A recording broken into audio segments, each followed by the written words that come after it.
From Washington, this is VOA News.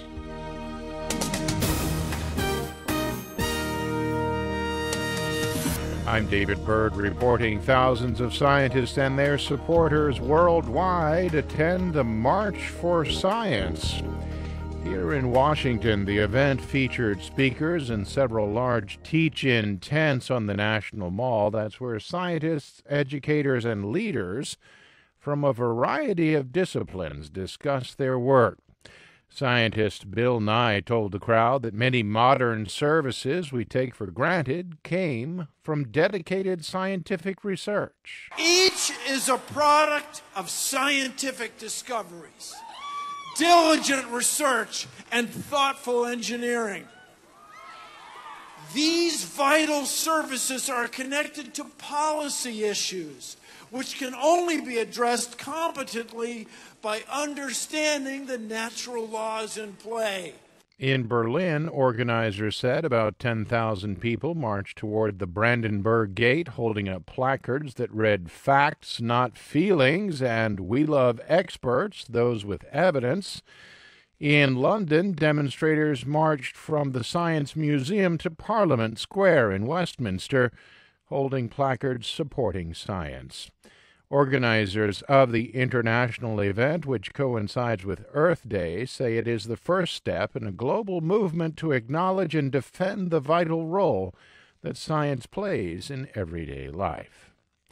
The death toll has risen to 140 in a Taliban attack on an Afghan army base in northern Afghanistan. Militants disguised as Afghan soldiers attacked the mosque and dining hall at the base at Mazar-e-Sharif on Friday. Afghan President Ashraf Ghani visited some of the more than 100 wounded in the hospital Saturday. The Taliban claimed responsibility for the attack, the deadliest against Afghan army troops since 2001. This is VOA News. The United States and Australia have urged China to take a greater role in pressuring North Korea to drop its nuclear weapons program. Speaking at a joint news conference after meeting with Australia's Prime Minister Malcolm Turnbull in Sydney Saturday, Vice President Mike Pence said that all options remain on the table, but the United States is quietly confident in China's role. Nuclear weapons in the hands of the regime in Pyongyang with the ballistic missile program and with the potential for intercontinental ballistic missiles represents a threat to the stability and security of this region and potentially a threat to the continental United States. And continuing on the path the world has been on with North Korea over the last 25 years is just unacceptable.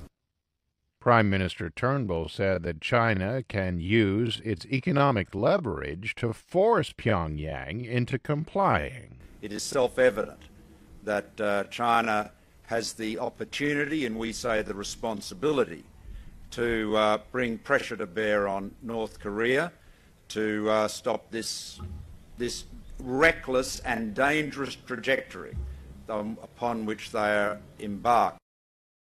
Pence also confirmed the Trump administration would honor a controversial refugee deal with Australia, under which the United States would resettle more than 1,200 asylum seekers, a deal that President Donald Trump has described as dumb.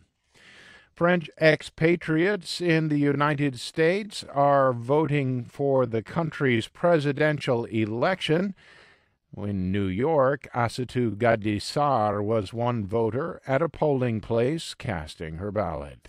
We have a lot of options, so you have to process, it was my kind of thinking. I had to think who I don't want to vote for and who I want, and then at one point I decided, okay, it's going to be this candidate.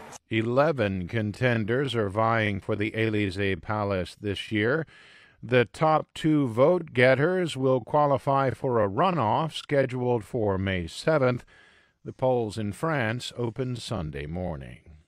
Thousands of Venezuelans dressed in white and marched in silent protest to pay homage to at least 20 people killed in unrest, generated after the nation's Supreme Court stripped Congress of its last powers, a decision it later reversed.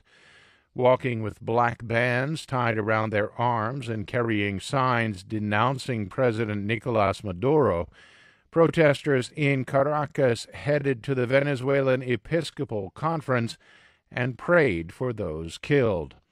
The protest is the latest mass gathering in a wave of tumult that has rocked the nation over the last 3 weeks as demonstrators press for new elections. For more on these stories, visit our website, voanews.com. I'm David Byrd in Washington. That's the latest world news from VOA.